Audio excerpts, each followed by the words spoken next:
Atonement, பாவ நிவர்த்தி. Okay, அதை குறித்து நம்ம பேசி நேற்றைய தினம் முடித்தோம். ஆனால் அந்த பாவ நிவர்த்தி இன்னும் முடியல. அதனுடைய கண்டினியூஷனை தான் இப்போ நம்ம என்ன பண்ண வரோம், மறுபடியுமாய் பார்க்க போகிறோம். நான் முன்னாடியே சொன்னது போல் பழைய ஏற்பாட்டின் காலத்தின்படி, பழைய ஏற்பாட்டின்படி பாவங்கள் என்னப்பட்டது மூடப்பட்டது. கிறிஸ்துவின் ரத்தம் சிந்தப்பட்டு கிறிஸ்து இயேசு பலியான பின் பாவங்கள் என்ன பண்ணப்பட்டது, சுத்திகரிக்கப்பட்டிருக்கிறது. கழுவி சுத்திகரிக்கப்பட்டிருக்கு. அப்போ நல்லா ஒன்று புரிஞ்சுக்கணும், மூடப்படுவதற்கும் கழுவி சுத்திகரிக்கப்படுகிறதற்கும் வேறுபாடு இருக்கா இல்லையா? எல்லாரும் என்னை பாருங்களேன், வித்தியாசம் இருக்கா இல்லையா? பாவம் மூடப்படுறதுக்கும் அது சுத்திகரிக்கப்படுவதற்கும் கழுவி சுத்திகரிக்கப்படுகிறதுக்கு என்ன இருக்குது, வித்தியாசம் இருக்குது. ஒரு ஆமேன் சொல்லுங்களேன். பாருங்கள், புதிய ஏற்பாட்டு பரிசுத்தவான்களை அன்றி பழைய ஏற்பாட்டு பரிசுத்தவான்கள் பூரணம் அடைகிறதற்கு இது ஒரு முக்கிய காரணம். பழைய ஏற்பாட்டில் நீதிமான்கள் இருந்தாங்கள்ல, பரிசுத்தவான்கள் இருந்தாங்கள்ல, அந்த பரிசுத்தவான்கள் அவர்கள் பூரணம் அடையலை. அவர்கள் என்ன ஆகலை, பூர்ணமடையில். வசனமே சொல்லுது, நான் சொல்லலை. பாஸ்டர் என்ன நீங்கள் அது பழைய ஏற்பாடு பரிசுத்தவான்கள்லாம் பூரணமடையலன்ட்டீங்களே அப்படின்னா, மேட்டர் என்னன்னா, இந்த நாட்களில் வாழ்கிற நம்ம, அதாவது புதிய ஏற்பாட்டின் பரிசுத்தவான்களாகிய அவருடைய கிருபையினாலே நீதிமான்கள் ஆக்கப்பட்டிருக்கிற நம்ம பூரணமாக்கப்பட்டிருக்கிறோம். கரங்களை தட்டி கர்த்தருடைய நாமத்தை. எப்படி பாஸ்டர் சொல்கிறீங்க? ஆதரவு இல்லாமல் பேசக்கூடாதே பாஸ்டர். நீங்கள் பழைய ஏற்பாட்டு பரிசுத்தவான்கள் என்ன ஆகலைன்றீங்க, பூரணமாகலைன்றீங்க, ஆனால் நாம் பூரணமாக்கப்பட்டிருக்கிறோம்ன்றீங்க. அப்படின்னா மேட்டர் என்ன தெரியுமா? அவர்கள் நீதிமான்களாக பாவத்திலிருந்து மிருக ஜீவன்களின் இரத்தங்களை பலி செலுத்தினார்கள். பாவங்கள் மூடப்பட்டிருந்தது.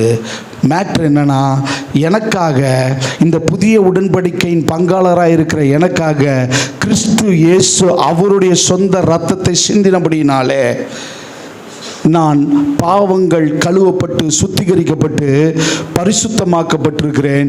நான் பரிபூரணமாக்கப்பட்டிருக்கிறேன். என்ன வித்தியாசம் புரியுதா? என்ன வேறுபாடுன்னு புரியுதா? ஒரு ஆமென் சொல்லுங்களேன். சரி, ஆதாரத்தோடு நம்ம பேசுவோமா? எபிரேயர் 11வது அதிகாரம் 40வது வசனம். எபிரேயர் 11வது அதிகாரம் 40வது வசனம். அவர்கள் யாரை சொல்றாங்கன்னா, இந்த புதிய உடன்படிக்கையின்காரர்கள் பழைய பரிசுத்தவான்களை, பழைய ஏற்பாட்டு பரிசுத்தவான்களை சொல்கிறாங்க. அவர்கள்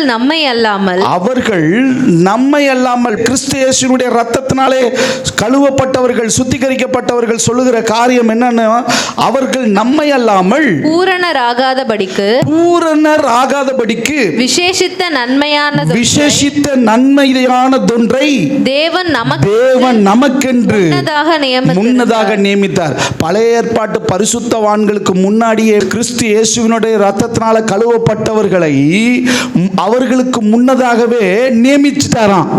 என்னன்னு? பூரணரா நியமிச்சிட்டாரு. சொல்றது புரியுதா? நமக்கு முன்னாடி பிறந்தவங்க தான், நமக்கு முன்னாடி வாழ்ந்தவங்க தான், பரிசுத்தவான்கள் தான். ஆனால் அவர்கள் பூரணப்படலை. ஆனால் இயேசுவின் இரத்தத்தினாலே கழுவப்பட்டிருக்கிற நாம் பூரணப்பட்டிருக்கிறோம். அதை தேவன் எப்போ பண்ணாரு அப்படின்னா, எப்படி பண்ணியிருக்காருன்னா, முன்னதாகவே நியமித்துட்டாராம். காட்ஸ் பிளான், கர்த்தருடைய திட்டம் முன்னாடியே, எப்பா இயேசுவின் இரத்தத்தினால தான் நீ பூரணப்பட முடியும்னு நம்மளை பூரணப்படுத்தி இருக்கிறாரு. எத்தனை பேருக்கு நான் சொல்கிறது புரிஞ்சிச்சு? ஒரு ஆமேன்னு சொல்லுங்களேன். ஏன் அப்படி அப்படின்னா, வசனம் சொல்லுகிறது 1 பேதுரு 1வது அதிகாரம் 19வது வசனம். 1 பேதுரு 1வது அதிகாரம் 19வது வசனம். வேகமாக வாசிங்க. குற்றமில்லாத மாசற்ற ஆட்டுக்குட்டியாகிய கிறிஸ்துவின் விலையேற பெற்ற இரத்தத்தினாலே மீட்கப்பட்டீர்கள் என்று அறிந்திருக்கிறீர்களே.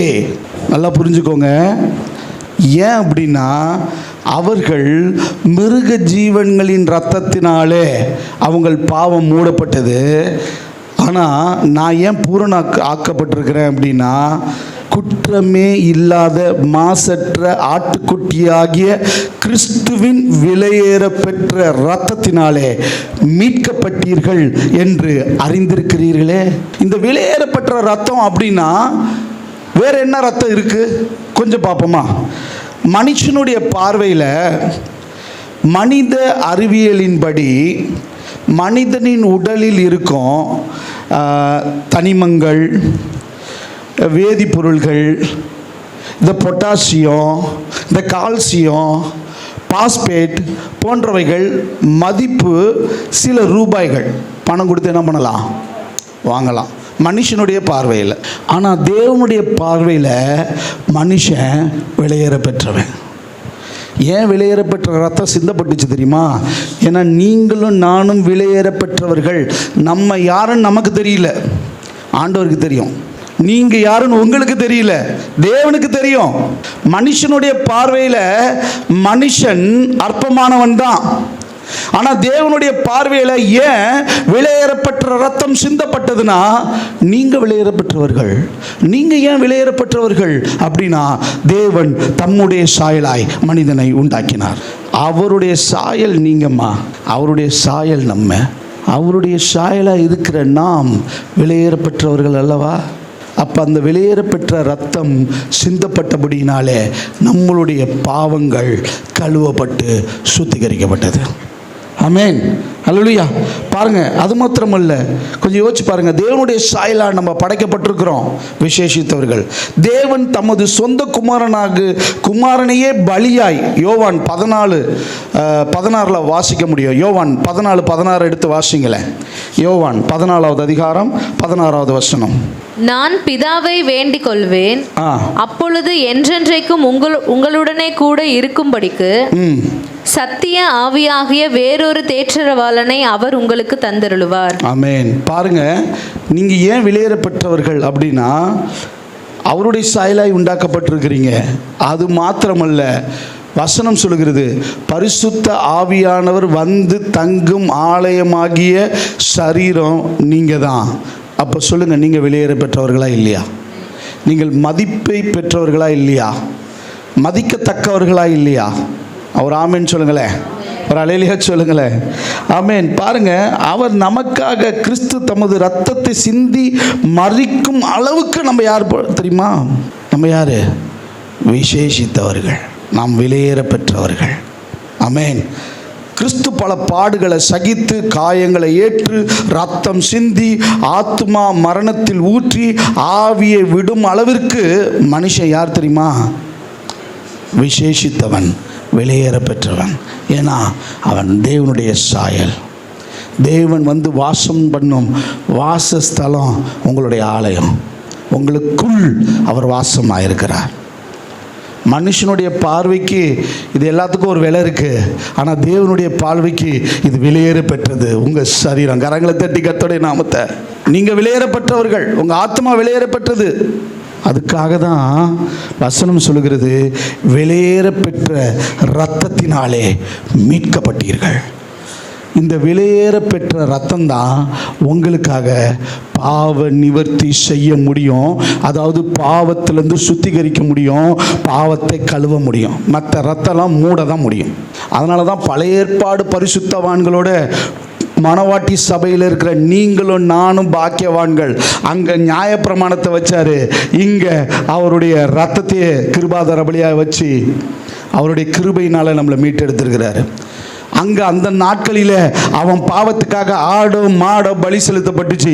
இன்னைக்கு என்னுடைய பாவத்துக்காக அவரே பலியானார். இப்போ சொல்லுங்க, அவர்களை காட்டிலும் நீங்களும் நானும் வெளியேற பெற்றவர்கள். ஒரு ஆமேன் சொல்லுங்களேன், ஒரு அல்லேலூயா சொல்லுங்களேன். எத்தனை பேருக்கு புரியுதா அவருடைய பலியினுடைய மகத்துவம் என்னன்னு? அந்த ரத்தத்தினுடைய மகத்துவம் என்னன்னு புரியுதா?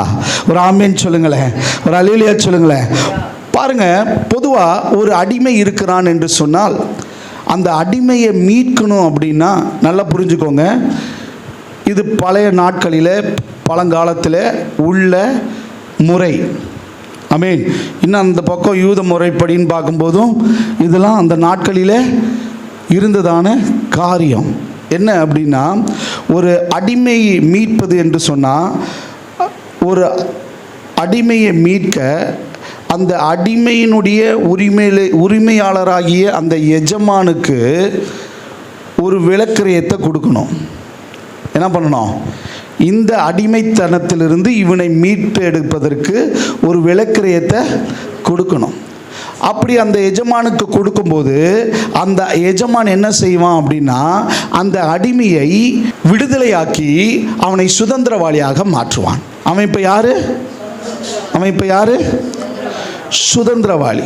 இந்த வேலையை தான் பிதாவாகிய தேவன் தம்முடைய குமாரனாகிய கிறிஸ்து இயேசுவின் மூலமாய், நான் பாவத்தின் நிமித்தம் பிசாசானவனுக்கு அடிமையாக்கப்பட்ட பொழுது, பிசாசானவன் என்னை ஆண்டு கொண்ட போது, நான் பிசாசினுடைய அடிமைத்தனத்திலிருந்து மீட்டெடுக்க இந்த மாசற்ற குற்றமற்ற விலையேறப்பட்ட இரத்தம் சிந்தப்பட்டபடியினாலே நான் அடிமைத்தனத்திலிருந்து மீட்கப்பட்டு சுதந்திரவாளியாய் மாறி இருக்கிறேன்.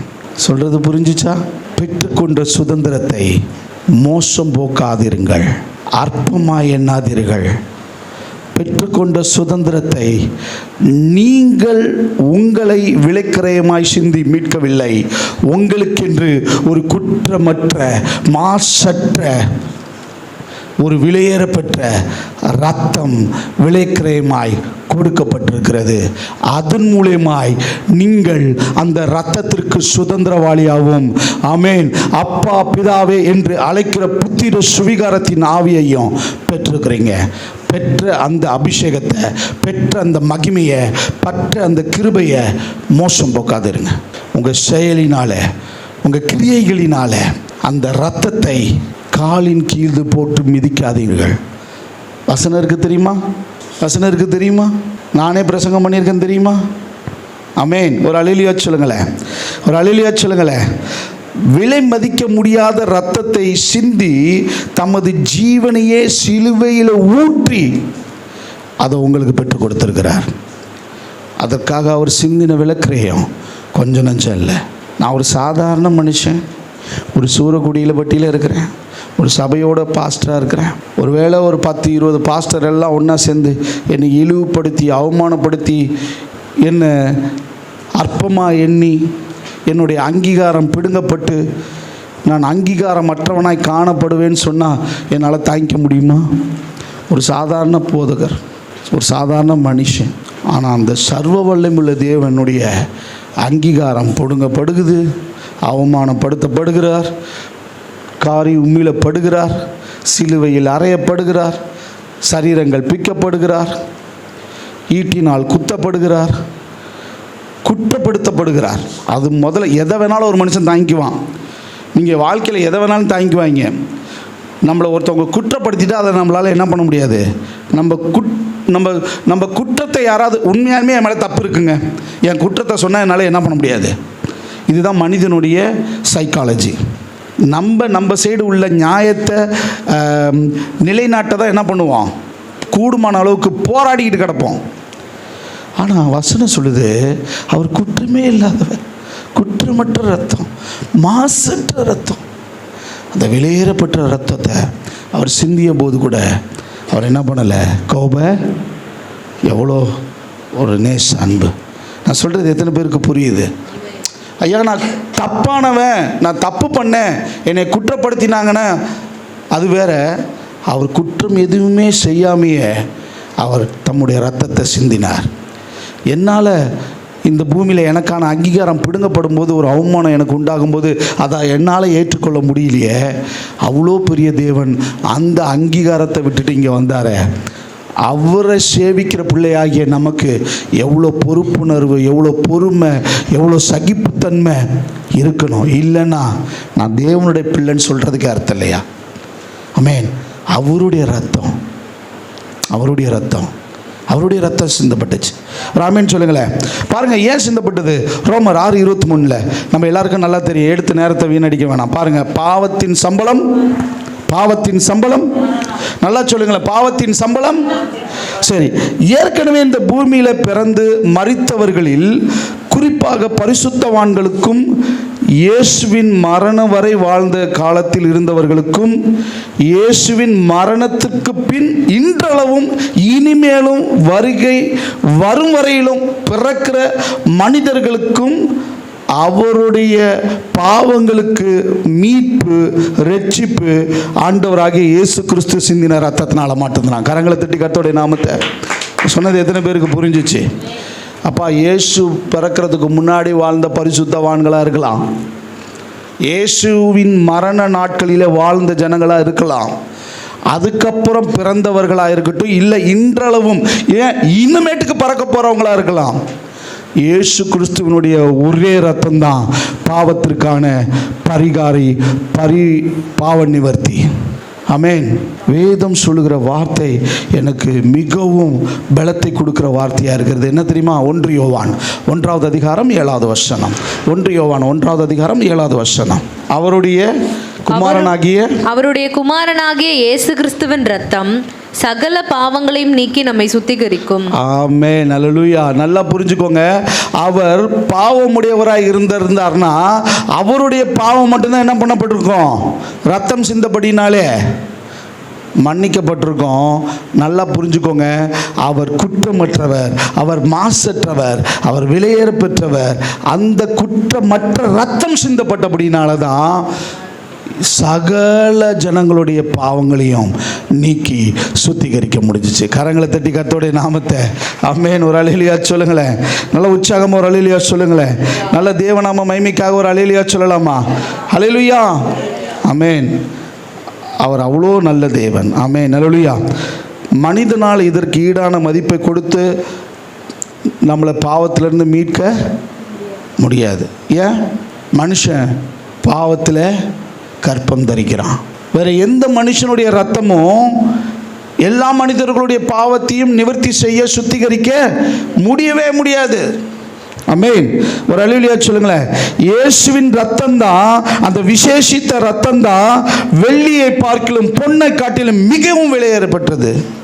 அது மாத்திரம்தான் எல்லா மனிதர்களுடைய சகல மனிதர்களுடைய பாவத்தையும் நீக்க வல்லமை உள்ளது. ஒரு ஆமென் சொல்லி நல்ல கரங்களை தட்டி கர்த்தருடைய நாமத்தை குறிப்பாக சாத்தானிடமிருந்து நமக்கு விடுதலை பெற்று தருவதற்காக சாத்தானின் சிறை கைதிகளான நம்மை மீட்க இயேசு கிறிஸ்து அவருடைய சொந்த இரத்தத்தை வெளியேற பெற்ற இரத்தத்தை இந்த பூமியில் சிந்தினார். ஒரு ஆமென் சொல்லுங்களேன். இந்த கிறிஸ்து பாவமற்றவர், குற்றமற்றவர், அப்புறம் மட்டும் இல்லை, அவர் மாசற்றவர். நான் உண்மையிலுமே ரொம்ப சந்தோஷப்படுறேன். ஏன் சந்தோஷப்படுறேன்னா, இப்படிப்பட்ட ஒரு சர்வ வல்லவரை என் தேவனாய் நான் தொழுது கொள்கிறபடினால, எனக்கு கர்த்தராய் அவர் இருக்கிறபடினால, இந்த சத்தியத்தை அறிய ஆவியானவர் எனக்கு பிரகாசமான மனக்கண்களை கொடுத்ததுனால, இந்த சத்தியத்தை அறியாமல் தான் இன்றைக்கும் உலகம் என்ன பண்ணிகிட்டு இருக்கு? மெய்யான தேவன் யார் என்பதை தேடிக்கொண்டிருக்கிறது. மெய்யான தேவனை அறியாமல் ஓடிக்கொண்டிருக்கிறது. யார் எனக்கு என்னுடைய பாவங்களை சுமப்பார், யார் என்னை பாவத்திலிருந்து விடுதலையாக்குவார் என்பதை அறியாமல் வாழ்ந்து கொண்டிருக்கிறார்கள். ஆனால் நமக்கு கண்ணு திறக்கப்பட்டிருக்கு, நமக்கு ஒரு வெளிச்சம் இருக்கு. ஆமென். நமக்கு அவருடைய ரகசியங்கள் வெளிப்படுத்தப்பட்டிருக்கு. நீங்களும் நானும் பாக்கியவான். ஆமென். எத்தனை பேருக்கு நான் சொன்னது புரிஞ்சிச்சு? ஒரு ஆமென் சொல்லுங்களேன். ஒரு அல்லேலூயா சொல்லுங்களேன். இப்போ ஆண்டவராகிய இயேசு கிறிஸ்துவனுடைய ரத்தம் மாத்திரம்தான் பாவத்திலிருந்து விடுதலை, சாபத்திலிருந்து விடுதலை, வியாதியிலிருந்து விடுதலை தர வல்லமை உள்ளதாக இருக்கிறது. யார் எத்தனை ரத்தம் சிந்தினாலும் எந்த ரத்தமும் பாவத்தை நிவர்த்தி செய்ய முடியாது. பரிகாரியாகிய கிறிஸ்து இயேசுவினுடைய ரத்தம் மாத்திரமே நம் பாவங்களிலிருந்து சாபங்களிலிருந்து நம்மை போக்க வல்லமை உள்ள ரத்தம். ஆமென். ஹல்லேலூயா. ஒரு ஆமென் சொல்லி நல்ல கரங்களை தட்டி. ஏன் இன்னைக்கு இந்த இயேசுவினுடைய ரத்தம் வேணும் அப்படின்னா, அந்த ரத்தத்திற்கு தான் வல்லமை உண்டு. ஆமென். அந்த ரத்தத்துக்கு தான் வெற்றி உண்டு. அந்த ரத்தத்துக்கு தான் விடுதலை உண்டு. அந்த ரத்தம் தான் நம்மை பாவத்திலிருந்து விடுதலையாக்க வல்லமை உள்ளது. அந்த ரத்தம் மட்டும்தான் நம்மை அடிமைத்தனத்திலிருந்து விடுதலையாக்க வல்லமை உள்ளது. அந்த ரத்தம் மட்டும்தான் நம்மை சுத்திகரிக்க வல்லமை உள்ளது. இந்த இரத்தத்தை யார் யாரெல்லாம் அவர் கல்வாரி சிலுவையிலே எனக்காக தேவன் சிலுவையில் அவரை ஒப்பு கொடுத்தார், அவர் மரித்தோரிலிருந்து எழும்பினார் என்று சொல்லி உங்கள் நாவில் அறிக்கை செய்து உங்கள் இருதயத்தில் விசுவாசிப்பீங்களோ, அந்த இரத்தம் உங்களுடைய என்னுடைய பாவங்களை போக்கி சுத்திகரிக்க வல்லமை உள்ளது. அப்படியே எழுந்திருந்து நாம் ஜெபிப்போம்.